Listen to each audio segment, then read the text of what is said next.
Hello friends, good morning. कैसे हो सब? बढ़िया। मैं मानसरोवर विद्या विहार से आपका हार्दिक स्वागत करता हूँ। हमने इसके पहले चैप्टर नंबर 2 भारत की सांस्कृतिक विरासत के बारे में अच्छी सी जानकारी प्राप्त की थी बच्चों। अगर आपको ये वीडियो देखना बाकी है तो हमारे चैनल पर लाइक कीजिए, सब्सक्राइब कीजिए और उसको शेयर कीजिए।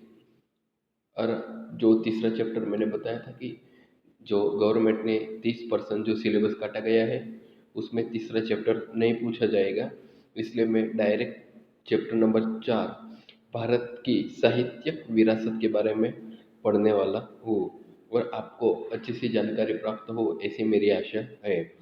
चलो बच्चों, सबका अच्छे से ध्यान होना चाहिए। मैं पहले पैराग्राफ से शुरुआत करता हूँ। मानव ने अपने विचारों, भावों, संवेदनाओं और उर्मियों को आदि अन्य लोगों या प्राणियों तक पहुंचाने के लिए कई हाव भाव, संकेत या चित्रों द्वारा सहारा लिया है और कुछ ध्वनियाँ उत्पन्न की, जिनमें से बोली या लिपि का जन्म हुआ।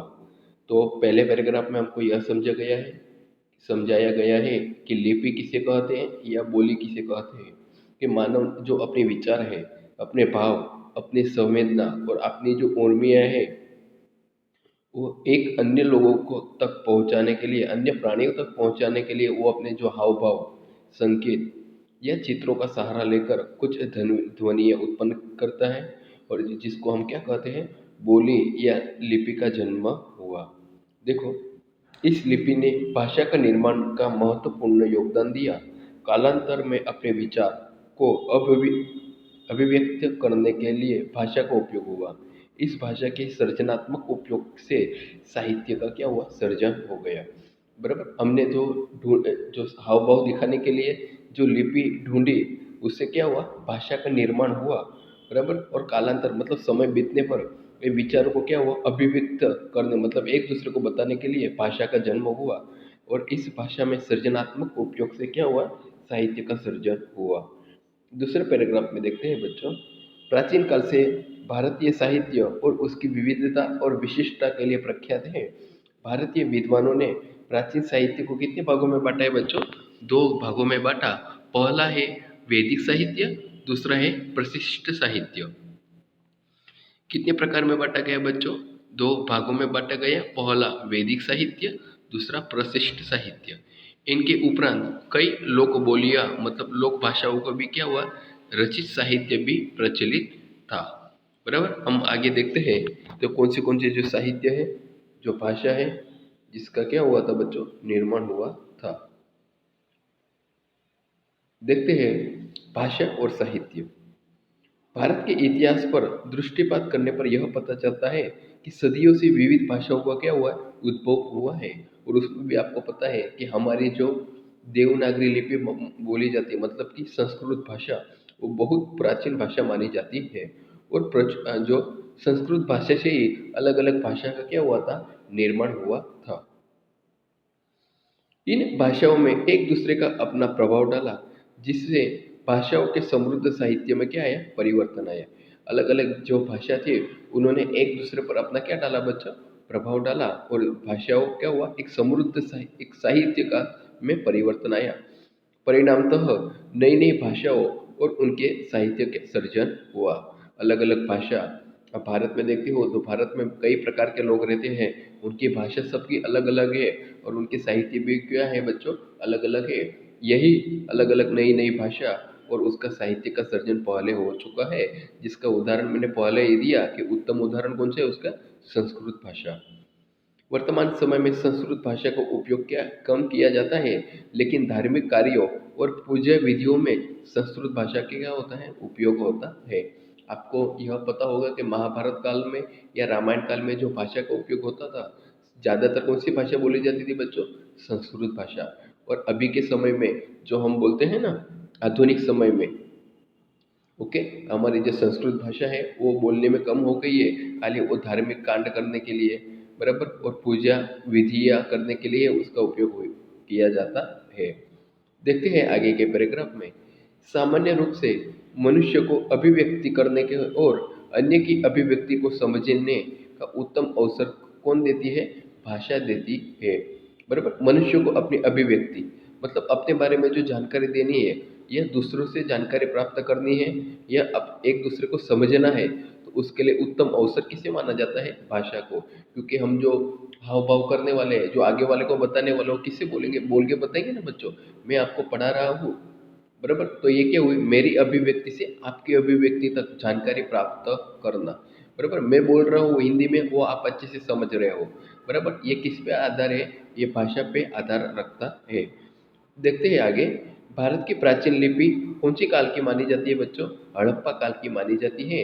ये आपने कक्षा 9 तक तो बहुत अच्छे से पढ़ा होगा कि जिसे आज तक समझा नहीं जा सका, उसकी जो आपको बताओ हड़प्पा काल की जो लिपि है, वो बराबर वो अभी तक उसको क्या है, समझा गया नहीं है। इसके कारण उन लोगों की भाषा की कोई भी हमको जानकारी प्राप्त हो सकी नहीं। बराबर, भारत की जो प्राचीन लिपि है वो कहाँ से मिली थी? हड़प्पा काल से। पर आज तक उसको समझा गया नहीं है। इसके कारण उन लोगों की भाषा की कोई जानकारी अभी तक हमको प्राप्त होती नहीं। महर्षि पाणि ने संस्कृत भाषा में प्रदान महान क्या थे? व्याकरण शास्त्री थे। कौन? महर्षि पाणिनि संस्कृत भाषा के महान व्याकरण शास्त्री थे। इन्होंने ईस्वी सन पूर्व 4वीं सदी में अष्टाध्यायी ग्रंथ की रचना की थी। तो आपको याद होना चाहिए, महर्षि पाणिनि बराबर किसके महान व्याकरण शास्त्री थे? संस्कृत भाषा के। और उन्होंने ईस्वी सन कौन सी सदी में? 4वीं सदी में अष्टाध्यायी ग्रंथ की रचना की। संस्कृत भाषा को आर्य भाषा या ऋषियों की भाषा या विद्वानों की भाषा भी कहते हैं बच्चों। बराबर, ये हमने आगे देखा कि आर्य आर्य बराबर हमारे जो सबसे प्राचीन लोग जो भारत में माने जाते हैं, सबसे प्राचीन लोगों कौन है? आर्य। और इससे भी आपको पता है कि आर्य और द्रविड़ का जो समन्वय हुआ, जिससे सारा भारत का निर्माण हुआ, वो आपने पहले चैप्टर में बहुत अच्छे से जानकारी प्राप्त की कि संस्कृत भाषा को आर्य भाषा या ऋषियों की भाषा भी कहा जाता है, या उसको क्या कहा जाता है? विद्वानों की भाषा भी कहते हैं। आज के समय में विश्व स्तर पर सर्वस्वीकृत भाषा विशेषतः कौन सी है बच्चों? कंप्यूटर क्षेत्र में बनी है। संस्कृत भाषा मुख्यत्व क्या सिखाती है? धर्म, तत्वज्ञान, ज्ञान, विज्ञान की भाषा थी। बराबर, संस्कृत भाषा मुख्यत्व कौन सी भाषा थी? धर्म, तत्वज्ञान, ज्ञान और विज्ञान की भाषा थी। चलो हम देखते हैं प्राचीन भारत की साहित्य। और आपको मैं बताऊं, प्राचीन भारतीय की साहित्य में तो आप तो पहले ये याद होता होगा कि हमारे कितने वेद है बच्चों? 4 वेद है। बराबर, वेद का अर्थ क्या होता है? ज्ञान होता है बच्चों। जो हम एक दूसरे को ज्ञान बांटते हैं बच्चों, उसका अर्थ ही क्या है? वेद माना गया है। और हमारे जो भारतीय संस्कृति में कितने वेद माने गए हैं? 4 वेद है। देखते हैं बच्चों आगे उसमें कि पहला रोंगवेद, दूसरा सामवेद, तीसरा यजुर्वेद, चौथा अर्थववेद।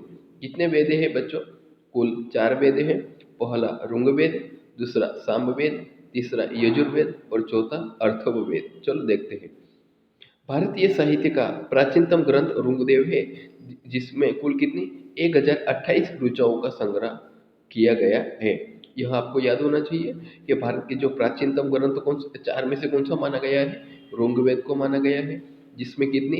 1028 ऋचाओं का संग्रह है। ऋग्वेद के कितने? 10 भाग में विभाजित एक अद्भुत ग्रंथ माना गया है। जो ऋग्वेद कितने भागों में बांटा गया है बच्चों? 10 भाग में बांटा गया है। अगर उसकी ऋचा पूछी जाए तो कितनी होगी? 1028। इन ऋचाओं में अधिकांश देवों को संबंधित स्तुतियाँ, मतलब देवों को कैसे प्रसन्न किया जाए उसकी स्तुतियाँ, ये स्तुतियाँ यज्ञ के अवसर पर की जाती थी।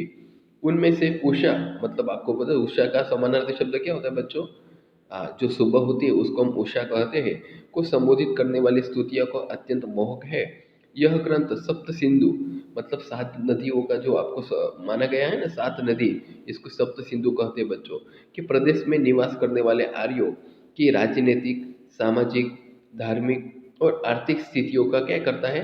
वर्णन करता है। कौन कौन सा ग्रंथ करता है बच्चों? ऋग्वेद करता है।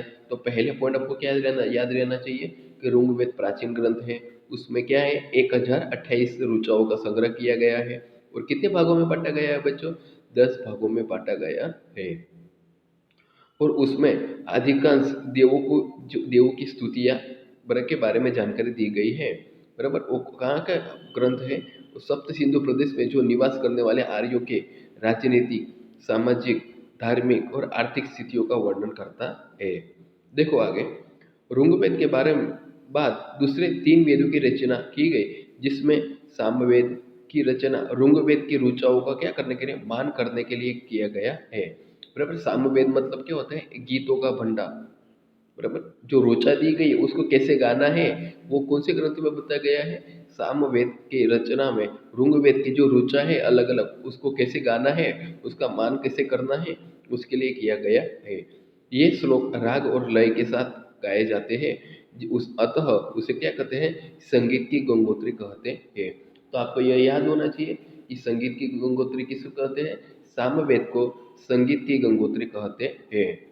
अब देखते हैं आगे का ग्रंथ यजुर्वेद का सॉरी यजुर्वेद यज्ञ का वेद कहलाता है। यजुर्वेद किसका वेद कहलाता है, यजुर्वेद यज्ञ का वेद कहलाता है। तो देखो फिर से हम जानेंगे कि पहला कौन सा ग्रंथ था बच्चों, ऋग्वेद। ऋग्वेद में क्या दिए गए, ऋचाओं का अलग अलग जानकारी दी गई है। फिर उसको कैसे गाना है, उसके लिए किसकी रचना की गई, कौन से ग्रंथ की रचना की गई, सामवेद की। फिर जो यजुर्वेद है वो एक एक यज्ञ कहलाता है। यह गद्य एवं पद्य स्वरूप में निर्मित है। जो यजुर्वेद है वो यज्ञ कहलाता है और कितने भागों में डिवाइड है बच्चों, 2 भागों में, वेद सॉरी गद्य और पद्य स्वरूप में। उन उसमें यज्ञ के समय बोले जाने वाले मंत्रों, क्रियाओं और विधियों का क्या किया गया, वर्णन किया गया है। बराबर, यजुर्वेद में जो बोले जाने वाले मंत्रों, क्रिया और विविध सॉरी विधियों का वर्णन किया गया है। और अर्थवेद का अनेक प्रकार में क्या काम किया जाता है, कर्मकांड और संस्कारों का वर्णन करने के लिए बराबर अर्थवेद का उपयोग किया जाता है। बराबर, ऋग्वेद में क्या किया जाता है बच्चों, उसमें 1028 ऋचा के संग्रह किया गया है। सामवेद मतलब एक प्रकार का जो गीत, बराबर ऋचाओं जो ऋग्वेद की अलग अलग ऋचा है उसको कैसे मान देना है, कैसे गाना है, उसका समावेश किसमें किया गया है, सामवेद में। मतलब सामवेद को क्या कहा गया है, बराबर संगीत की गंगोत्री कहा गया है। और यजुर्वेद मतलब क्या हुआ, यज्ञ का वेद कहलाता है। और अर्थवेद में क्या दिया गया है, कर्मकांड और संस्कारों का वर्णन किया गया है। अब देखते हैं हम बच्चों उपनिषद। बराबर, चलो इसके बारे में जानकारी प्राप्त करते हैं। उपनिषद साहित्य में ब्रह्मांड का आरंभ, जीवन, मृत्यु, भौतिक और आध्यात्मिक जगत, ज्ञान, प्रकृति और दूसरे अनेक दार्शनिक प्रश्नों का विवेचन किया गया है। किसमें किया गया है बच्चों, उपनिषद में। कि उपनिषद ऐसा साहित्य है जिसमें ब्रह्मांड का आरंभ, उसका जीवन कैसा है, उसकी मृत्यु कैसी होगी, फिर उसमें भौतिक और आध्यात्मिक जगत कैसा है, ज्ञान, प्रकृति और अनेक दार्शनिक प्रश्नों के जो विवेचन है, उसके जो बराबर हम बोलते हैं ना क्वेश्चन के आंसर, ओके, सब जानकारी किसमें दी गई है, उपनिषद में दी गई है। बृहदारण्य और छंदोग्य प्रारंभिक उपनिषद है। बराबर, कौन से उपनिषद है, 2 हमने देखे, बृहदारण्य और छंदोग्य। बराबर, प्रारंभिक उपनिषद है। उपनिषद के संवाद के स्वरूप में है। संवाद मतलब सुनना। मुक्ति का उपनिषद में उनकी कितनी संख्या दर्शाई गई है, 108 दर्शाई गई है। मुक्ति का उपनिषद में उनकी संख्या कितनी दर्शाई गई है, 108 दर्शाई गई है।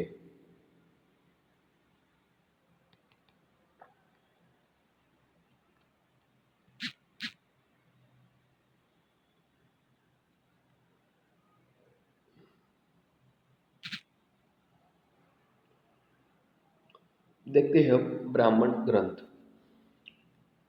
वेद मंत्रों का अर्थ समझने के लिए उन पर पद स्वरूप में रचित टीकाओं का ब्राह्मण ग्रंथों में समावेश होता है।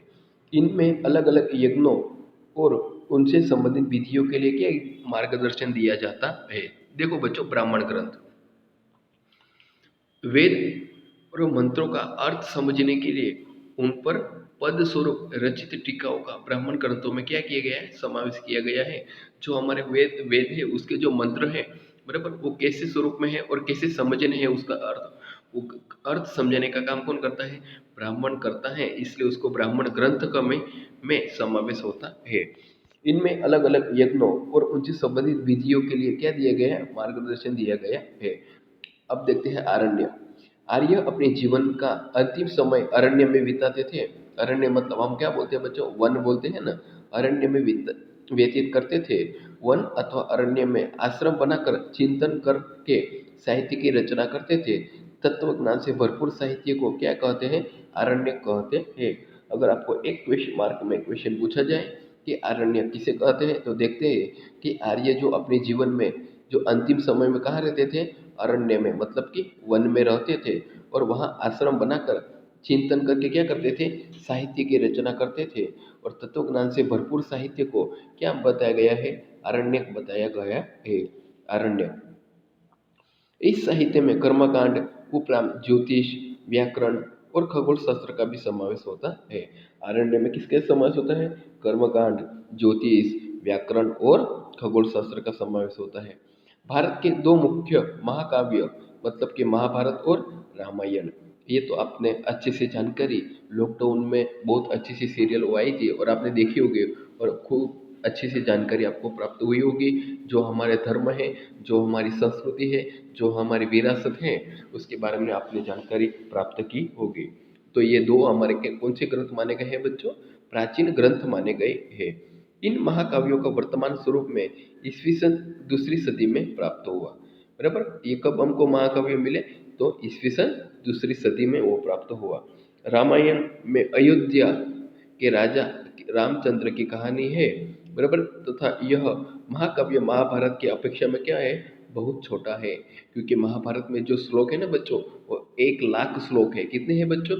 दुनिया का सबसे बड़ा, बराबर, कविताओं का संग्रह में बोलूँ ना, तो ये हम महाभारत को कह सकते हैं। क्योंकि उसमें महाकाव्य बहुत के रचना बहुत अच्छी सी की गई है और जिसकी अपेक्षा में जो रामायण है, बराबर, वो ग्रंथ बहुत छोटा है। उसमें अनेक रोचक घटनाओं तथा साहसों का वर्णन किया गया है।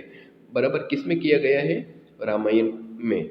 महाभारत में लगभग 1,00,000 श्लोक है, जो विश्व का सबसे बड़ा काव्य ग्रंथ कहा जाता है। पांडव एवं कौरव के बीच हुआ युद्ध का उसका मुख्य विषय है। उसके बाद भी उसमें अनेक छोटी और बड़ी कहानियों का भी जोड़ दिया गया है। हम देखते हैं कि महाभारत याद आता है तो हमको क्या याद आता है? बराबर, पांडव और कौरव का जो युद्ध हुआ था, भीषण युद्ध कहते हैं ना बच्चों, बराबर, वो युद्ध याद आता है।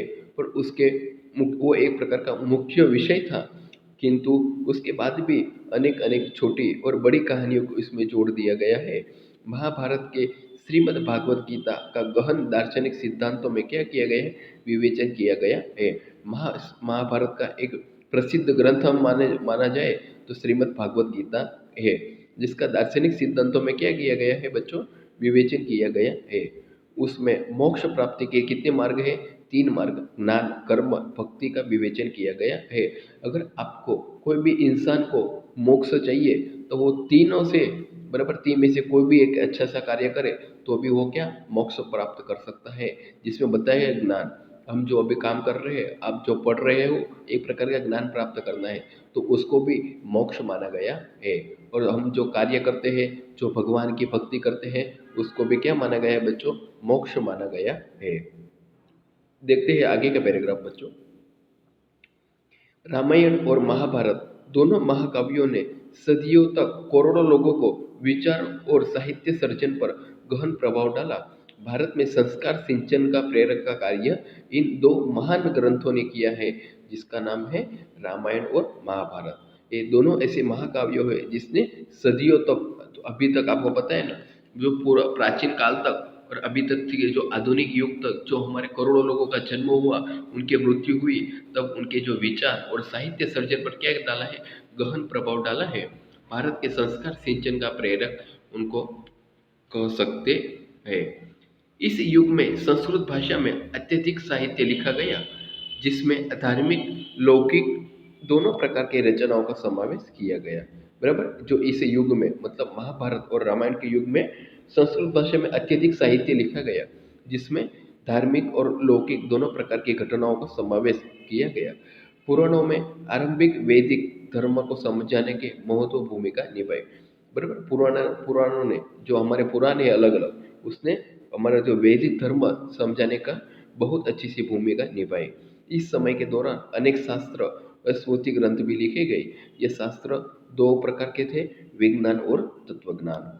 उदाहरण स्वरूप हम देखते हैं कौटिल्य का अर्थशास्त्र, वो क्या दिखाता है, प्रशासनिक विज्ञान की रचना, बराबर, प्रशासन का काम कैसे करना चाहिए उसका लौकिक दृश्य वो किसमें बताया गया है, कौटिल्य के अर्थशास्त्र में।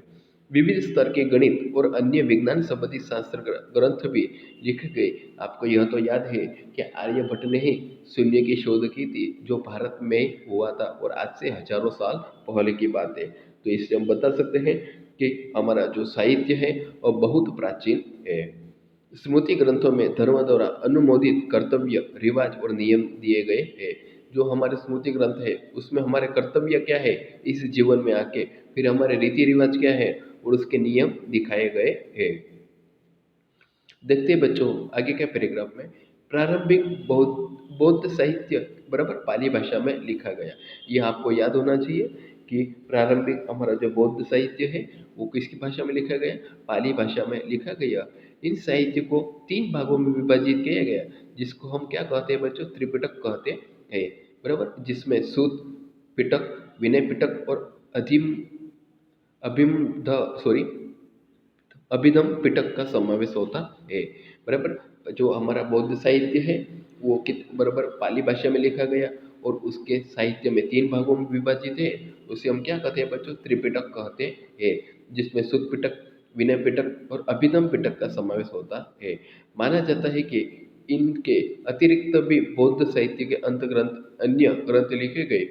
गुप्त युग संस्कृत के काव्य और नाटकों का विकास का स्वर्ण युग कहलाता है, बराबर। कौन सा युग, संस्कृत और काव्य और नाटक का विकास का स्वर्ण युग कहलाता है बच्चों, गुप्त युग संस्कृत काव्य और नाटक का विकास का स्वर्ण युग कहलाता है। इसके समय के महान लेखक मतलब कि कालिदास, भवभूति, भारवी, भर्तृहरि, भर्तृहरि, बाणभट्ट, बराबर, मात इत्यादि का समावेश होता है, बराबर। कौन से युग में, गुप्त युग में। इन महान लेखकों जो कालिदास है, भवभूति, भारवी, भर्तृहरि, बाणभट्ट और माद इत्यादि सबका समावेश होता है। ये सभी संपूर्ण भारत में आज भी क्या है बच्चों, बहुत प्रसिद्ध है, और जिसमें बहुत से कवि में से बहुत से अच्छे और अभी भी प्रसिद्ध, विश्व प्रसिद्ध कवि माने जाते हैं कवि कालिदास। अपनी उत्तम काव्य कला और उत्कृष्ट नाट्य शैली में वो पहचाने जाते हैं, जिन्होंने कुमार संभव, रघुवंश, मेघदूत, ऋतुसंहार, अभिज्ञान शाकुंतल और आदि सब ग्रंथ लिखने का काम किसने किया है बच्चों, कालिदास ने किया है, बराबर। कौन से ग्रंथ लिखे हैं, कुमार संभव, रघुवंश, मेघदूत, ऋतुसंहार, अभिज्ञान शाकुंतल और, बराबर, ये सब आदि ग्रंथ कालिदास ने लिखे हैं। और बाणभट्ट लिखित कौन से है, 2 ग्रंथ है जो हमको जीवन चरित्र के बारे में बताते हैं, बराबर, हर्ष चरित्र और सम्राट हर्षवर्धन का जीवन चरित्र बाणभट्ट ने लिखा है, जिसको हम हर्ष चरित्र कहते हैं। बाण ने कादम्बरी की भी रचना की। मैंने पहले ही बताया कितने ग्रंथ की रचना की, 2, हर्ष चरित्र और कादम्बरी, जिसमें हर्ष चरित्र में किसका जीवन चित्र बताया गया है, हर्षवर्धन का जीवन चित्र बताया गया है।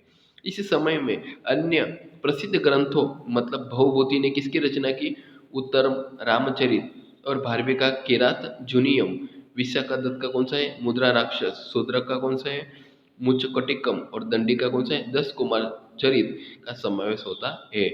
इन मुख्य विषय राजनीतिक घटनाएं, प्रणय प्रसंग, रूपक हास्य प्रसंग का तत्वज्ञान दोनों दिया गया है बच्चों। देखो ये जो आपको बताओ इस चैप्टर का जो मेन पैराग्राफ है, जो इससे हमको अच्छे से जानकारी प्राप्त होती है। ओके बच्चों, तो यहाँ तक हम रखते हैं। एक छोटा सा पैराग्राफ एक बार देख लेते हैं कि पुरानी गुजराती भाषा में, बराबर, कौन सी साहित्य में लिखा गया है, पद्य साहित्य में लिखा जाता था। कालांतर में गुजराती भाषा में परिणाम परिमार्जन के बाद अनेक कृतियों लिखी गई, जिसमें नरसिंह मेहता, मीराबाई, दयाराम, अखा, प्रेमानंद, प्रीतम जैसे साहित्यकारों ने क्या, पद, गीत, गरबी, छप्पा, आख्यान का काव्य आदि रचना करके गुजराती साहित्य के विरासत को क्या बनाया बच्चों, समृद्ध बनाया है। जो आपने गुजराती की जो किताब है उसमें इन सब कवियों के बारे में, बराबर, कक्षा 9 तक बहुत ऐसी जानकारी प्राप्त की होगी, ये मेरी आशा है। बराबर। इनके पश्चात नर्मद, जो आधुनिक कवि माने जाते हैं ना बच्चों, नर्मद, नवलराम महिपतराम रूपराम नीलकंठ, गोवर्धन राम त्रिपाठी, किशोरलाल मसरोवाला, पन्नालाल पटेल, उमाशंकर जोशी। इन साहित्यकारों ने गुजराती साहित्य को क्या खूब समृद्ध बनाने की कोशिश की थी। देखो बच्चों, आज हम यहाँ तक रखते हैं। आपको अच्छी सी जानकारी प्राप्त हुई होगी हमारे जो प्राचीन ग्रंथ है, और इस ग्रंथ में किन किन भाषाओं, वेदों का समावेश हुआ, इसके भाषा का उत्पत्ति कहाँ से हुई, ये सब अच्छी सी जानकारी आपको प्राप्त हुई होगी। ओके, वीडियो अच्छा लगे तो लाइक कीजिए, शेयर कीजिए और सब्सक्राइब कीजिए। Okay, thank you. जय हिंद।